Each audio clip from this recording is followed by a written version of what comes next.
नमस्कार, जोहार। मैं हूं दिवाकर। क्या होगा देश का आदेश?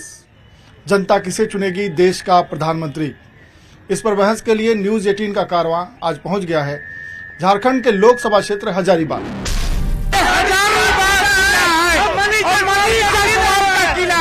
इस बार रोजगार के नाम पर वोट होगा, शिक्षा के नाम पर वोट होगा। अच्छे दिन 2 करोड़ नौकरी और 15 लाख। आलम 40 करोड़ रुपए उसके नौकर के पास। हजारीबाग से डिबेट शुरू करें उससे पहले मेहमानों से परिचय करा देते हैं आपका। बीजेपी से बटेश्वर प्रसाद मेहता हैं जो मनीष जायसवाल एनडीए के जो उम्मीदवार हैं उनका पक्ष रखेंगे। कांग्रेस से आरसी प्रसाद मेहता हैं जो जयप्रकाश भाई पटेल जो इंडिया अलायंस के उम्मीदवार हैं उनका पक्ष रखेंगे। कांग्रेस से ये उम्मीदवार हैं, कांग्रेस ने जयप्रकाश भाई पटेल को मैदान में उतारा है। जेबीकेएसएस से महेंद्र प्रसाद हैं जो अपने उम्मीदवार संजय मेहता का पक्ष रखेंगे। जेएमएम से चंदन सिंह हैं जो इंडिया अलायंस के उम्मीदवार जयप्रकाश भाई पटेल हैं उनका पक्ष रखेंगे। आजसू से विकास राणा है जो एनडीए के उम्मीदवार मनीष जायसवाल का पक्ष रखेंगे। तो पहला सवाल हमारा बीजेपी से है, बटेश्वर प्रसाद मेहता जी से, कि बीजेपी को और जो है एनडीए को जनता क्यों चुने? आपके उम्मीदवार को जनता क्यों चुने? 5 साल में आपने ऐसा क्या किया है और अगले 5 साल में आप ऐसा क्या करेंगे कि आपको जनता चुने? 5 साल में आप मेडिकल कॉलेज देख रहे हैं, आप हर गली रोड का निर्माण हुआ है और प्रधानमंत्री सड़क योजना के तहत तमाम क्षेत्रों में, ग्रामीण क्षेत्रों तक रोड बना है। और भारतीय जनता पार्टी के गौरवशाली प्रधानमंत्री भाई नरेंद्र मोदी जी ने देश की आवाज के रूप में उन्होंने काम किया है और देश से नहीं पूरे विदेशों में इनका गाथा गाया जा रहा है। मोदी जी जो कार्य किए हैं, और एनडीए इतना बार सरकार में रही कांग्रेस की सरकार ने, गरीब गुरबा को ठगने का काम किया है। ये ठगबंधन है और ये ठगबंधन का राज चलने वाला नहीं है। हजारीबाग के सर्वांगीण विकास के लिए मैं सामाजिक जीवन में आया हूं। आज हम लोगों ने जो भी सामाजिक कार्यक्रम होता है और हजारीबाग के विकास के लिए तत्पर रहते हैं। आप देखे होंगे झारखंड पूरे भारत में एक ही टोल प्लाजा है जहां पर पूरे हजारीबाग जिला वासियों के लिए फ्री किया गया है। ये हमारे बादल पत्रले कृषि मंत्री कांग्रेस के जो हैं उनके द्वारा एक आंदोलन हुई थी 90 दिन के, जिसमें हम लोग को सफलता मिली है। दूसरी बात है, हजारीबाग में रोजगार की सख्त जरूरत है और पलायन को रोकने के लिए हम लोग तत्पर हैं। तीसरी काम है एयरपोर्ट हजारीबाग में हो, इसके लिए मैं आजीवन तत्पर तो था अन्य कार्यों के लिए, और टोल प्लाजा के बाद मैं लगा हूं हजारीबाग में एयरपोर्ट बनेगा। और जहां तक रही बात यहाँ की जो चुनावी आंदोलन, चुनाव जो हो रहा है, उसमें मैं कह सकता हूं अनेकों कार्य जिसको गिनाया नहीं जा सकता है। हजारीबाग में ऑन रिकॉर्ड में बता रहा हूं, बहुत ही अधिक मतों से हमारे जेपी भाई पटेल यहां से जीत रहे हैं और कोडरमा लोकसभा से हमारे विनोद सिंह जो महागठबंधन के प्रत्याशी हैं वो जीत रहे हैं, बहुत अंकों से जीत रहे हैं। देखिए, जो है हजारीबाग से भी और कोडरमा से भी बता दिए कि उनके प्रत्याशी जीतेंगे। और बीजेपी के नेता ने कहा कि मोदी ने इतना काम किया है और इतने योजनाओं का उन्होंने जिक्र किया कि उस आधार पर उनको भरोसा है कि जनता उन्हें चुनेगी। आपके उम्मीदवार को जनता क्यों चुनेगी? खनिज संपदा है और उस खनिज संपदा को बचाने के लिए, रखने के लिए, यहाँ के लोगों के यहीं पर रोजगार मिलने के लिए आज तक आपने क्या नियम नीति बनाया? दूसरा चीज, जो यहाँ के लड़के पढ़ते लिखते हैं, याद देखते होंगे हम लोग रोड पर आंदोलन करते थे, जितने भी हजारीबाग के लड़का हो, रांची का हो, दूसरा जिला पूरा झारखंड के लड़का हमेशा आंदोलन किया, नियम बनाया कि 60-40 नहीं चलता। तो 60-40 आखिर क्या हाल है? तो बहुत सारा नेता मंत्री बीजेपी और बीजेपी के और कांग्रेस जेएमएम को नहीं समझ में आया। 60-40 का मतलब 60 नौकरी झारखंड के, 40 नौकरी बाहर के। तो कोई भी स्टेट गवर्नमेंट का ये अपने पास अधिकार है कि 3rd या 4th ग्रेड का जो नौकरी दिया जाएगा उसमें अपने अनुसार, अपने झारखंड के नौजवानों के अनुसार, उसके अनुसार नियम और नीति बनाया जाए। तो इस बार हम लोग टाइगर जयराम महतो के नेतृत्व में जो झारखंडी भाषा खत्यान संघर्ष समिति है, अभी हम लोगों का पार्टी JLKM रजिस्टर हुआ है, चुनाव चिन्ह नहीं मिला, इसीलिए हम लोगों का जो 8 प्रत्याशी, 14 लोकसभा में 8 प्रत्याशी हम लोग उतारे हैं। हम लोगों को पक्का विश्वास है कि हम लोग अपने हक अधिकार के लिए जहां जहां पर हम लोगों को प्रत्याशी उतरे हैं चुनाव जीतेंगे। आप अपने उम्मीदवार के लिए जनता के बीच जा रहे हैं, आपको क्या भरोसा है जनता क्यों चुनेगी? देखिए, चुनाव जो है वो लोकसभा का है और सेंट्रल ने क्या काम किया पिछले 10 वर्षों में उसको देखने की बात है। सारी जनता, पूरे देश की जनता बीजेपी के किए हुए कार्यों से परेशान है। बीजेपी के द्वारा लगातार लोगों को मंदिर के नाम पे, जाति के नाम पे और धर्म के नाम पे ठगने का काम लगातार किया जा रहा है। बीजेपी ने जनता को दिया है, बहुत कुछ दिया है। उसमें से एक बहुत बड़ी उपलब्धि है 80 करोड़ जनता को राशन उपलब्ध कराना। मैं आपके पक्ष में कह रहा हूं। तो ये हंगर इंडेक्स को दर्शाता है। हंगर इंडेक्स में अभी हम 123वें नंबर पे हैं, जो दुर्भाग्य है हमारे देश का। यहाँ पे अगर मेडिकल कॉलेज में किसी के घुटना में चोट लग जाए, खरोच भी आ जाए, तो उसे रांची रेफर कर दिया जाता है। क्या फायदा है? यहाँ की जनता को ठगने का काम कर रहे हैं। सिर्फ और सिर्फ लोगों को बरगलाने का काम बीजेपी करती आ रही है और इनकी कोई उपलब्धि नहीं है अभी तक की। कोई उपलब्धि नहीं है और एनडीए के उम्मीदवार के लिए आप वोट मांगने जाएंगे तो लोगों को कैसे भरोसा दिलाएंगे कि आपके उम्मीदवार को लोग वोट करें? देखिए, झारखंड की जनता सब कुछ जान रही है और इस तरह लच्छेदार बातें बोल करके लोगों को लुभाने का जो प्रयास किया जा रहा है, ये पूरे देश की जनता जान रही।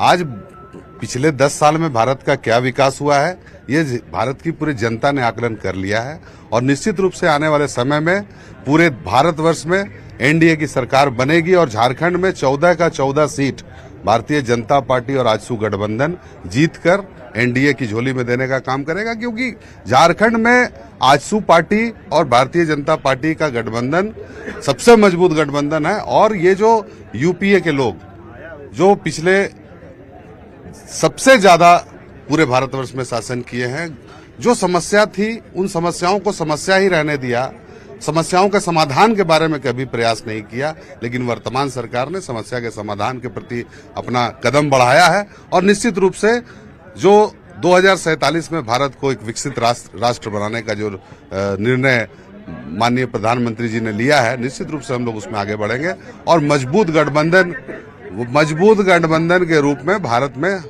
एनडीए की सरकार बनेगी।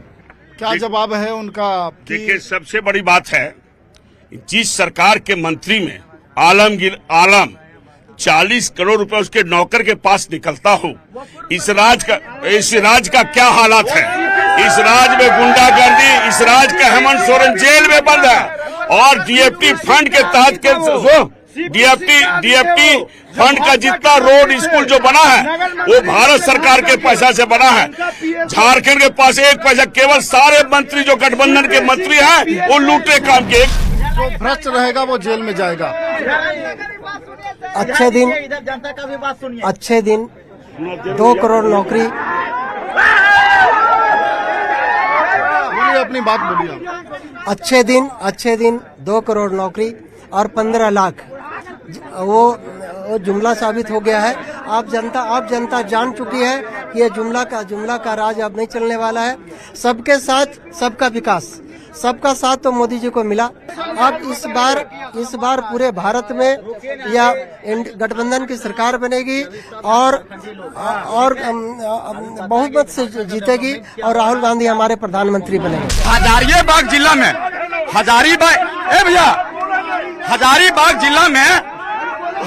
जिला में एशिया महाद्वीप के सबसे गर्म जलकुंड हजारीबाग जिला में बरकट्ठा में है। कभी इन लोग बात किया? 88 डिग्री सेल्सियस टेम्परेचर है।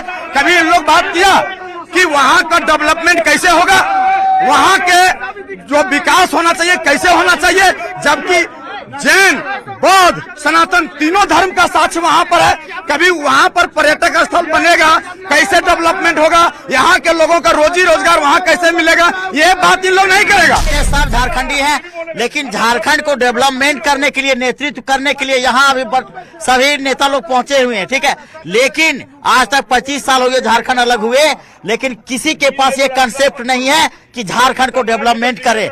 आइडियोलॉजी नहीं है कि क्या यहाँ होना चाहिए। यहाँ का जमीन, यहाँ सुनिए रे भाई, यहाँ का झारखंड का जमीन, यहाँ का खनिज बाहरी लोग मालिक होता है और यहाँ क्या करता है? मजदूर करता है। बताइए क्या झारखंड का स्थिति क्या है? यहाँ के नेताओं से आप पूछना चाहते हैं, चाहे बीजेपी हो, चाहे कांग्रेस हो, चाहे पर बोलने के लिए हम एक दो बात कहना चाह रहे हैं। इस देश में बेरोजगारी चरम सीमा पर है और बेरोजगारी के संदर्भ में सरकार का कोई उपाय नहीं है।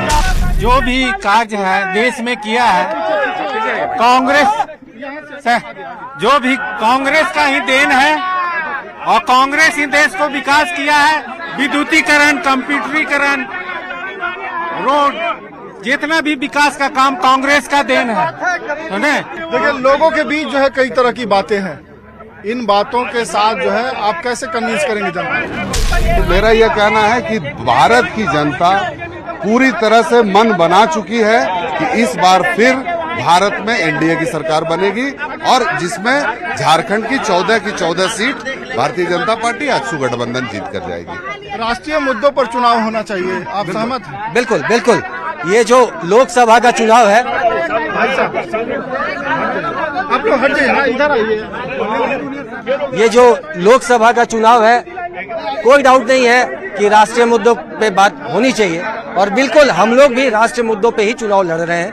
हमारी जो गठबंधन की सरकार है वो भी राष्ट्रीय मुद्दों पे ही चुनाव लड़ रही है। लेकिन मुद्दा है क्या, आपने 10 साल में देश को क्या दिया, ये तो जनता पूछेगी ना। कोई राष्ट्रपति बनाया है आदिवासी को तो भारतीय जनता पार्टी ने बनाया, इनको सोचना चाहिए।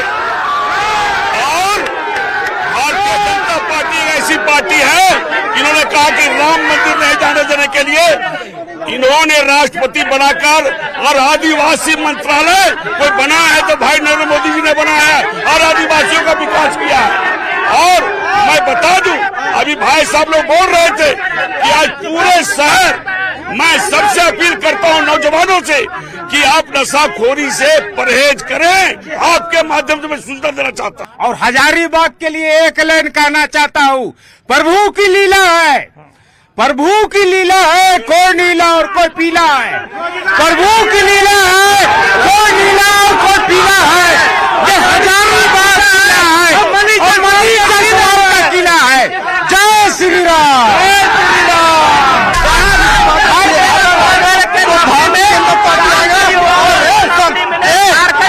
जो बात करते हैं कि द्रौपदी मुर्मू को नहीं बुलाया गया तो हम उसको बोलते हैं कि प्रूफ दे दे कि उसको नहीं बुलाया गया। अगर कोई है और अगर अभी जो लड़के की बात करेगा उसी बुलाएंगे। अभी युवा की सरकार चाहिए हमको, भारतीय जनता पार्टी की। इस बार धर्म के नाम पर नहीं वोट होगा, इस बार रोजगार के नाम पर वोट होगा, शिक्षा के नाम पर वोट होगा, अभी से नीति के नाम पर वोट होगा। इसलिए युवा और झारखंड के निवासी, झारखंड के इस बार बीजेपी इतना डर चुकी है कि जैसे मौसम में पत्ता झड़ता है वैसे बीजेपी वाले अपना इस्तीफा दे रहे हैं। डेली झारखंड के बेरोजगार, शिक्षित युवा लड़के जितना भी है वो वोट सिर्फ 2-3 मुद्दे पर देगा। उसके रोजगार पर जो बात करेगा, स्थानीय नीति पर जो बात करेगा और शिक्षा पर जो बात करेगा, स्वास्थ्य पर जो बात करेगा, वैसा धर्म के नाम पर वोट नहीं देंगे।